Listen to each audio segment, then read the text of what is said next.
The laughter hit me harder than his words.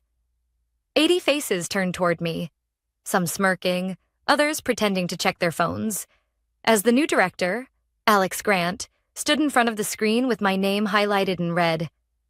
"You've done some nice work, Lily," he said, smiling like a surgeon about to make the first cut. "But you've become a bottleneck."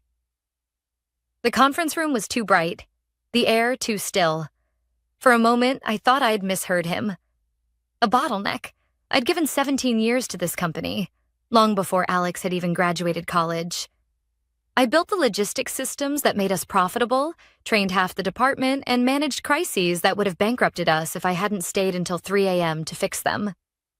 But in that instant, it was as if none of it mattered.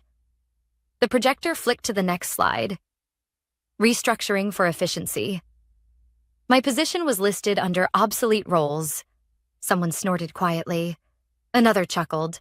The sound spread like a crack through glass. Alex clasped his hands together, his designer watch glinting under the fluorescent light. "We need to be agile," he continued, pacing as if lecturing a classroom. "Legacy systems and outdated processes have been holding us back. We're moving forward with automation and younger, tech-driven staff, younger." The word stung more than obsolete. I kept my eyes on the table, refusing to give them the satisfaction of seeing me break. I could feel the heat rising up my neck, the pulse in my ears. I'd spent almost 2 decades here, and now I was being erased in 15 minutes of corporate theater. He clicked to another slide, my team's new structure without me. "Effective immediately," he said. "Lily's department will transition under Tyler Chen. He'll lead the implementation of our new platform." Tyler, my former intern, sat up straighter, trying not to look proud. The same kid I'd mentored, the one who'd once asked me to review his graduate school application, now nodded like a puppet, pretending he deserved it. I gripped the edge of my chair until my knuckles whitened. Every instinct screamed to stand up, to defend myself, to say something. But all I could do was sit there, frozen, the humiliation washing over me in waves. Then, from the back of the room, a voice cut through the silence. "Do you even know who she is?" The laughter stopped instantly. Every head turned. An older man stepped forward, leaning heavily on a cane. His presence seemed to drain the oxygen from the room. It took me a heartbeat to recognize him. Edward Kane, the company's founder. He rarely appeared at these meetings anymore. I hadn't seen him in person for years. Alex blinked, caught off guard. "Mr. Kane, Quiet." The word wasn't loud, but it carried decades of authority. He took a few slow steps forward, his eyes locked on Alex. "Do you have any idea who you're talking to?" The room fell completely silent. I could hear the hum of the projector, the faint creak of someone shifting in their chair. "This woman," Mr. Kane said, pointing his cane at me, "built the foundation you're now standing on. When our systems crashed back in 2008, she rebuilt them from scratch while half the company panicked. When we nearly lost the Jupiter contract, she stayed for 72 hours straight to save it." My throat tightened. I remembered those nights. No sleep, empty coffee cups, the faint hum of servers. But I'd never expected anyone to remember. And yet, here he was, listing the years I thought had vanished into oblivion. He turned to Alex. "You call her a bottleneck? You should be thanking her every day you have a job here." Alex's jaw clenched, but he kept his tone smooth. "With respect, sir, I value her contributions, but business evolves. We can't live in the past. Business evolves because of people like her." Mr. Kane interrupted sharply, not by replacing them, but by learning from them. For the first time in my life, I saw the director of operations, the man who'd humiliated me moments ago, struggle for words. His confidence faltered. His posture stiffened. Around the room, no one dared to move. Mr. Kane turned to me. His expression softened. "You've given this company your hands, your time, your health." I remember I nodded slightly. My voice caught somewhere between pride and disbelief. "Thank you, sir," I managed. He looked back at Alex. You'll schedule a private meeting with me this afternoon. I want every detail of this restructuring plan. And if I find even one unjust dismissal, we'll be restructuring you instead." Alex opened his mouth, then closed it again. He looked pale now, his earlier smirk gone. Mr. Kane tapped his cane once against the floor. "Meeting adjourned." He turned and left without another word. The door clicked shut behind him, leaving a stunned silence in his wake. One by one, people began gathering their things, whispering under their breath. Tyler avoided my eyes. Alex stared down at his laptop, pretending to type. I sat there for a moment longer, my pulse finally slowing. For 17 years, I'd been the one holding everything together quietly, invisibly. And in a single moment, the man who built this company had reminded everyone of it. But as I walked back to my office, I couldn't shake one thought. This wasn't over. Because if there was one thing I'd learned in all those years, it was this. Public humiliation is never just an accident. It's a move. And every move deserves a response. When I got back to my office, the open plan floor fell silent. Conversations cut off mid-sentence, keyboards stopped clicking, and everyone suddenly found something fascinating on their screens. No one looked at me directly, but I could feel their glances like static in the air. I closed the door quietly. The sound of it shutting felt final, like sealing myself off from the company I'd helped build. My desk looked exactly as it had for years. Neat stacks of reports, color-coded binders, a photo of my daughter on her first day of college. Nothing had changed on the surface, but everything had. For a long moment, I just stood there, trying to process what had happened. The humiliation still burned under my skin.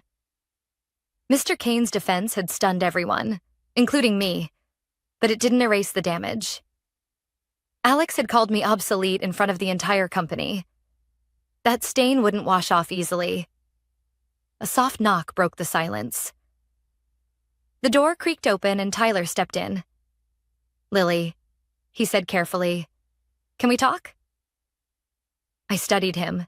He looked nervous, which was something. "You're the new head of operations," I said, keeping my voice even. "You don't need my permission to talk." He winced. "I didn't know Alex was going to do it like that," he said quickly. "He told me the restructuring would be private. I swear I didn't—" "Tyler," I interrupted. "Don't." "You sat there and said nothing." He shifted uncomfortably. "I couldn't risk—" "I know," I said quietly. "You couldn't risk your position." He opened his mouth, then closed it again. The silence stretched until he muttered, "I'm sorry," and left. When the door shut again, I sat down and pressed my palms against the desk. I wasn't angry at Tyler. He was young, ambitious, and terrified. I'd been him once, but that didn't make the betrayal easier. A notification pinged on my computer. Mandatory HR meeting, 3 p.m. My stomach tightened. Damage control, I thought. They'd be scrambling to contain the fallout from Kane's outburst. At 3 sharp, I walked into HR's glass-walled office. Emma, the HR manager, gave me a sympathetic smile that didn't reach her eyes. "Lily, please sit down." Alex was already there, arms folded. He looked composed again, though a faint tension rippled around his mouth. "Let's keep this professional," he said. Professional. I almost laughed. Emma cleared her throat. "Mr. Kane's comments this morning created some confusion," she began. "We're reviewing all restructuring decisions to ensure compliance with policy. In the meantime, Lily, your role remains under evaluation." "Under evaluation?" I repeated. "Meaning?" Alex leaned forward. "Meaning nothing is finalized yet. We'll determine the best fit for your experience moving forward. You've been with the company a long time. We value that his tone was smooth, but his eyes gave him away. He wasn't apologizing. He was regrouping." "I see," I said. "And how long will this evaluation take?" "A week, maybe 2, Emma said. "Please don't worry." "You'll continue receiving full pay." I nodded slowly. "Right," paid silence. Neither of them responded. When I left the HR office, the hallway felt colder than usual. My phone buzzed with a message from an unknown number. That was brave today. He won't forget it. No name, no signature. Just that. I stared at it for a long time before locking the screen. I didn't need more mystery today. That evening, I stayed late, packing a few personal things into a box. Not because I was leaving, yet, but because it felt wrong to leave them in someone else's hands. I ran my fingers over a small wooden plaque on my shelf. Employee of the Year, 2013. The memory of that night came back easily. Mr. Kane shaking my hand, saying, "People like you are the reason we'll survive any storm." Apparently, storms were easier to survive when you weren't considered a bottleneck. As I turned off the lights, I noticed movement down the hall. Alex was in his glass office, phone pressed to his ear, pacing. His reflection shimmered faintly in the dark. I couldn't hear his words, but I caught fragments. Kane's interference, optics, temporary hold. So that was it. He wasn't backing down, just biding time until he could make his next move. On the drive home, the city lights blurred in the rain. My head throbbed. Every scene replayed in my mind. The laughter, the stares, Mr. Kane's voice slicing through the tension. "Do you even know who she is?" I didn't know what surprised me more. That he remembered me, or that no one else seemed to. When I reached my apartment, I poured a glass of wine and opened my laptop. My inbox was overflowing with quiet messages from colleagues. That was brutal. "Are you okay? He had no right to humiliate you." Kane really put him in his place. And one that stood out: "Be careful. He's already planning something. HR's just a smokescreen." No name again. I stared at the message for a long time. My instincts told me it was true. People like Alex didn't forget public embarrassment. They retaliated. Quietly. Efficiently. I leaned back in my chair, the glow of the screen reflecting off my wine glass. I didn't know what Mr. Kane's sudden defense meant for me, whether it was protection or temporary luck. But I knew this. The fight wasn't over. And if Alex thought I was just an aging obstacle he could quietly push aside, he'd soon learn something about women like me. We may bend, but we don't break. Not when everything we've built is on the line. As thunder rolled faintly outside, I made a decision. I wasn't going to wait for HR to decide my worth. I was going to find out why Alex wanted me gone, and what he didn't want Mr. Kane to see. Because if he thought this was the end of my story, he was about to learn how wrong he was. The next morning, I arrived at the office earlier than usual. The parking lot was still half empty, the building washed in the pale light of dawn. My badge still worked. Small mercy. And as the elevator doors closed, I caught my reflection in the mirror-polished steel. Tired eyes, hair pulled back, calm on the surface. No one would guess my stomach was in knots. I needed answers. Alex hadn't humiliated me for sport. There was something else behind his decision, something strategic. People like him didn't move without purpose. When I reached my floor, I slipped into my office quietly. My inbox had already begun filling with overnight updates, mostly forwarded reports I wasn't supposed to see anymore. But one email caught my eye. Subject line: System Audit, Procurement Access Request. Sent from Tyler's new account. I opened it. Attached was a request form bearing Alex's signature, asking for temporary elevated access to vendor contracts. That level of access was unnecessary for his position. It allowed someone to edit or replace supplier invoices, something only I and the finance controller were authorized to do. My gut twisted.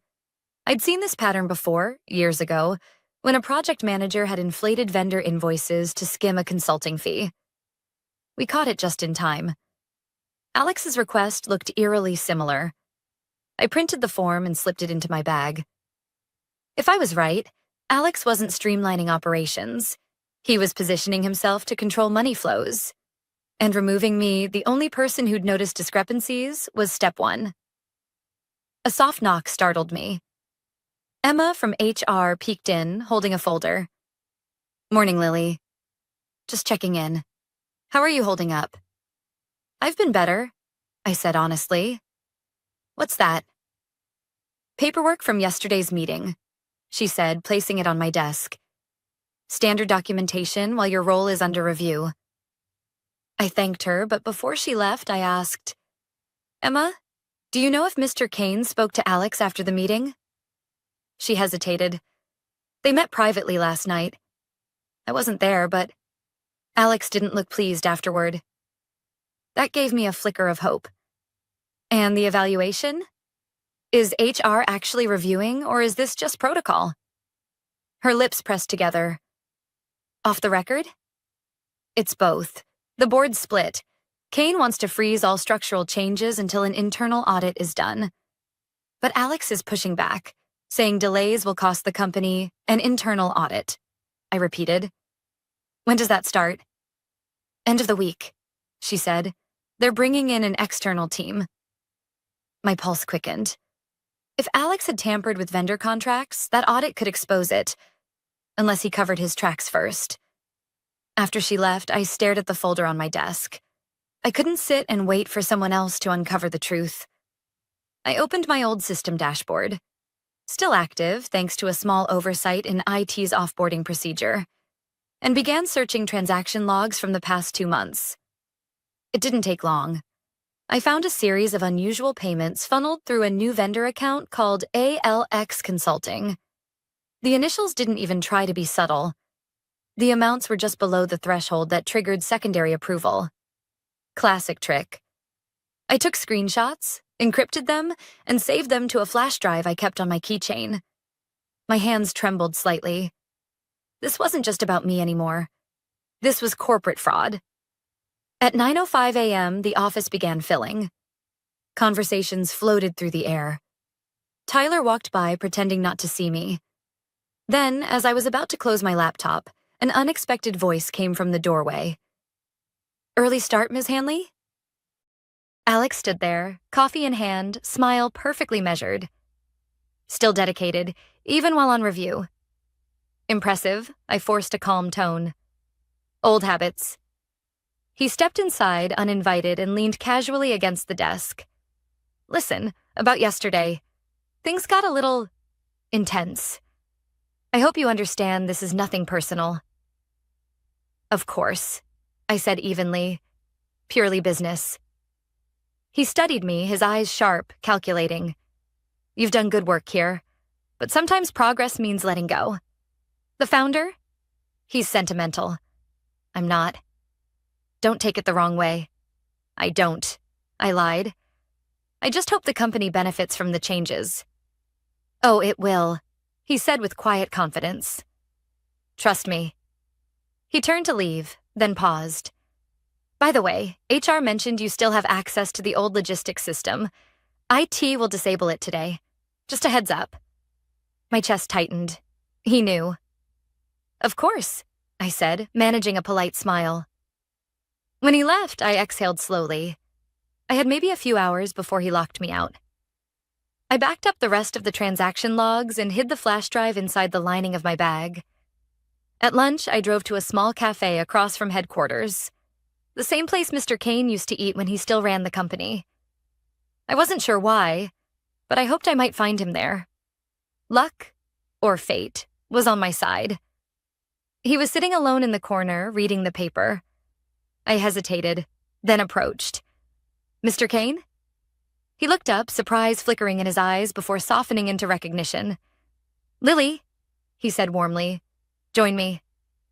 I sat down, lowering my voice. "Sir, I think I know why Alex wanted me gone." He listened as I explained everything. The access requests, the vendor account, the hidden payments. His expression hardened with every word. "I can't prove intent yet," I said, sliding a copy of the form across the table. "But this isn't routine." He's consolidating financial control. Kane's jaw tightened. That would explain the resistance to the audit. He folded the paper and slipped it into his jacket. "You did the right thing telling me. But you need to be careful. Don't confront him again. let me handle this quietly. I can't just... You've done enough. He interrupted firmly. I'll make some calls. Go home early today. And Lily, thank you. As I walked back to my car, my phone buzzed again. Another anonymous text. He knows you talked to Kane. My blood ran cold. When I looked back toward the office building, Alex was standing by the window of his corner office, phone pressed to his ear, eyes locked on the parking lot. Straight at me. I didn't sleep that night. Every sound outside my apartment made me flinch. The glow from my phone on the nightstand kept me half awake, waiting for another message that never came. By sunrise, I had convinced myself I was overreacting, but a part of me knew I wasn't. Alex knew I'd gone to Kane. That much was certain. The question was, how? When I arrived at work the next morning, the air felt heavier. My badge still worked, but I noticed 2 security officers standing near the elevators, pretending not to watch me. In the office, people avoided eye contact altogether. Even Tyler's desk was empty. As I sat down, my computer booted to a new login screen. My access had been fully revoked. A message appeared. Account deactivated. Please contact IT. They'd moved faster than I expected. At 9:12 a.m., Emma from HR appeared at my door. Her face was pale, lips pressed tight. Lily, she began. Could we speak privately? I nodded, following her into a small meeting room. She closed the door softly. I wanted you to hear this from me, she said, lowering her voice. Alex reported that you accessed confidential financial files after your role was suspended. My stomach dropped. That's not true. I accessed data I was still authorized to view. I believe you, she said quickly. But the board's being told you leaked sensitive information to external parties, possibly to Mr. Kane. I felt my pulse hammering in my throat. That's absurd. I know, she said, but he's building a case. He's saying your actions could compromise pending contracts. I took a steadying breath. And what does the board believe? She hesitated. They're divided. Kane's pushing for a formal audit, but Preston, our CEO, is backing Alex for now. HR has been instructed to suspend your employment until the investigation is complete. Suspended. It felt like the word itself sucked all the air out of the room. Emma looked genuinely sorry. I shouldn't even be telling you this. But be prepared. You'll probably receive an official notice by the end of the day. I stared at the blank whiteboard on the wall, the faint traces of old marker lines that no one had bothered to erase. So that's it. 17 years, and suddenly I'm under investigation. Emma touched my arm gently. For what it's worth, Kane doesn't believe any of it. He's furious. That should have made me feel better, but it didn't. Kane's support was powerful, but temporary. If Alex managed to fabricate evidence before the audit began, I'd be the scapegoat. When I returned to my office, a cardboard box sat on my desk with a note from security. Please clear personal items before noon. I stared at it for a long time. It wasn't just a box. It was the physical manifestation of erasure. At 10:47 a.m., my phone buzzed with an email from a private address. Check the contracts folder in internal archive. Folder name, Phoenix. No signature, no context. Just that. Against every sensible instinct, I decided to follow the lead.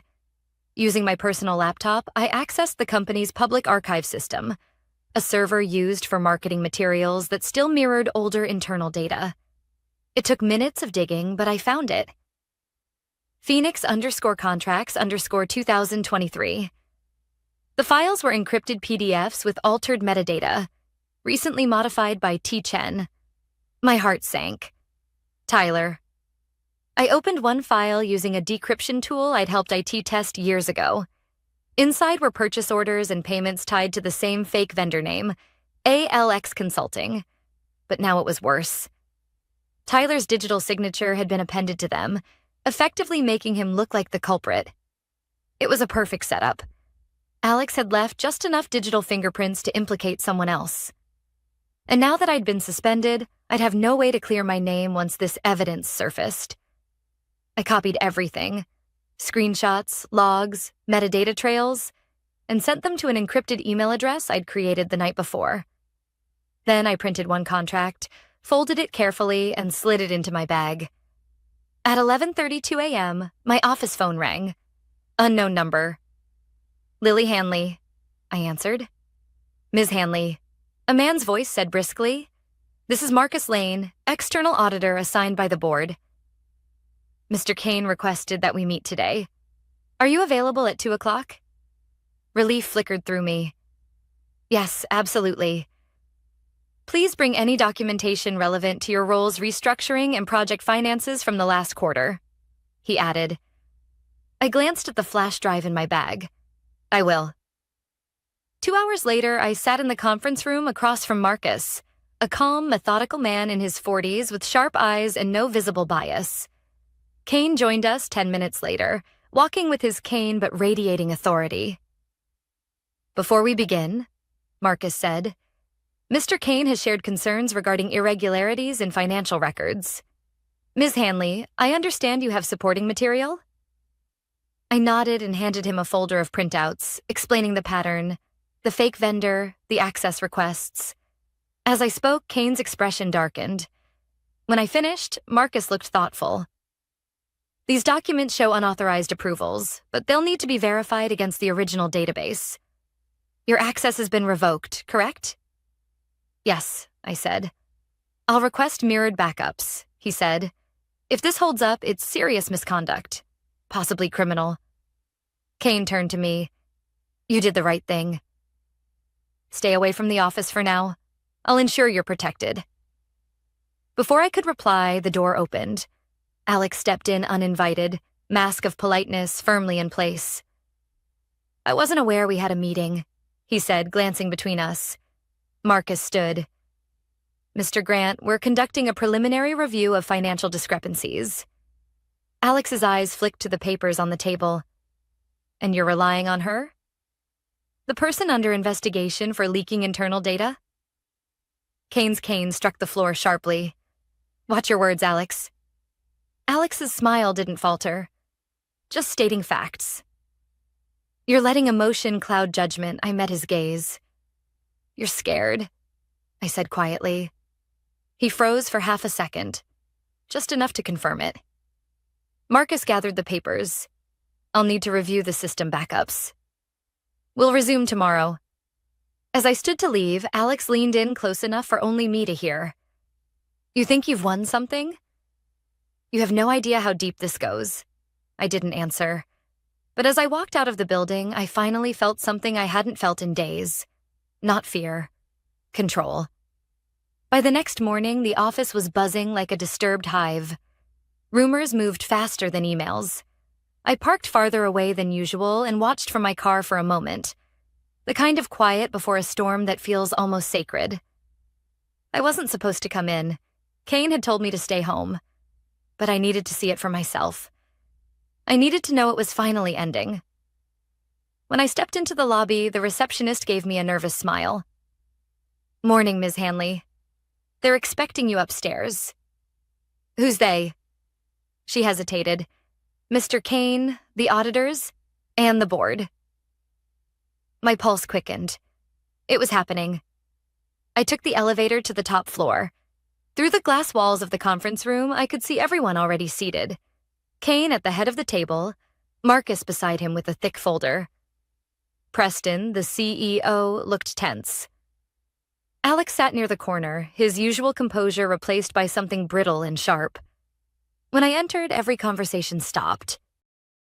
"Thank you for joining us, Ms. Hanley," Marcus said, gesturing to the empty chair opposite Alex. "We'll be brief." I sat down, keeping my expression neutral. Marcus opened his folder. "After reviewing the backup servers and transaction histories, we've confirmed multiple unauthorized modifications to vendor contracts over the past 3 months. Payments totaling just under $400,000 were funneled through a shell entity called ALX Consulting." A murmur rippled around the table. Marcus continued, voice calm but cold. The account was traced to an offshore company registered under an alias matching your initials, Mr. Grant. We also found that several of the altered files were timestamped during hours when Ms. Hanley's credentials were inactive, meaning she could not have accessed them. All eyes turned to Alex. He forced a laugh that didn't sound human. That's ridiculous. Anyone could have spoofed my credentials, especially someone who knew the systems inside out. He looked at me. Like her? Marcus didn't flinch. We verified through IOP logs and system certificates. The activity originated from your office computer, Mr. Grant. The evidence is definitive. Alex's smile cracked. This is absurd. Kane's voice cut through the air. Enough. The single word landed like a gavel. You've been warned before about overreaching. Now we find you've been stealing from the very company you claim to modernize. Preston rubbed his temples, looking exhausted. Alex? Why? Alex straightened in his chair, defiance flickering. Because this place is dying, he said, voice rising. You all worship tradition while competitors leave us behind. I was trying to save it, and he pointed at me, was standing in the way. You weren't saving it, Kane said quietly. You were selling it. The room went still. Marcus closed the folder. We've already frozen the accounts linked to your authorization keys. Legal counsel is preparing formal charges. You'll need to surrender your access badge immediately. For a moment, Alex just sat there, stunned. Then his jaw tightened. You'll regret this, he spat, rising abruptly. All of you. He stormed out, the door slamming behind him. The echo lingered long after his footsteps faded. Preston sighed deeply, his shoulders sagging. 17 years, he said, turning to me. You warned us about the human cost of rushing modernization. I should have listened sooner. Kane placed a hand on the table. We'll correct it now. He looked at me. Lily, I owe you an apology. You didn't just protect this company.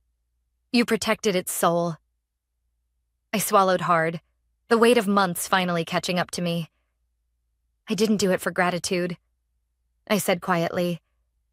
I just didn't want to see everything we built destroyed. Preston nodded. The board has already agreed to reinstate your position. And not just that. We want you to lead the new quality and ethics division. Direct access to the board. No intermediaries. For a second, I couldn't speak. You're serious? Kane smiled faintly. Completely. Relief flooded me so quickly it almost made me dizzy. 17 years of work, humiliation, and fear, validated in a single moment. I thanked them both and stepped outside. Through the window, I could see security escorting Alex out of the building, his shoulders rigid, his gaze fixed straight ahead. It should have felt triumphant. Instead, it felt strangely hollow. When I returned to my old office, a few coworkers looked up. No one laughed this time. Tyler approached me hesitantly. Lily, I'm sorry for everything. I didn't know what he was doing. I know, I said. Now you do. Learn from it. He nodded, eyes lowered. That evening, after the official announcement went out, I stayed behind, standing by the window as the city lights blinked to life. My reflection stared back. Older, steadier, maybe a little wiser. Kane stopped by before leaving. You could have walked away, he said. Most people would have. I almost did, I admitted. But sometimes walking away feels like letting someone else write the ending for you. He nodded thoughtfully. Then I'm glad you stayed long enough to finish the story yourself. When he left, I turned off the lights. The office was quiet again. Just the soft hum of the machines I once feared would replace me. They hadn't. They never could. The next morning, I arrived early, coffee in hand, same as always. My nameplate had been reinstalled outside my office door. Clean, polished, like it had never been removed. But inside, I left one thing unchanged. The small wooden plaque on my shelf. Employee of the Year, 2013. I smiled. Not because of what it represented, but because of what it reminded me. Progress doesn't mean erasing the past. It means building on it. And sometimes the quietest person in the room, the one you call a bottleneck, is the only reason everything still works.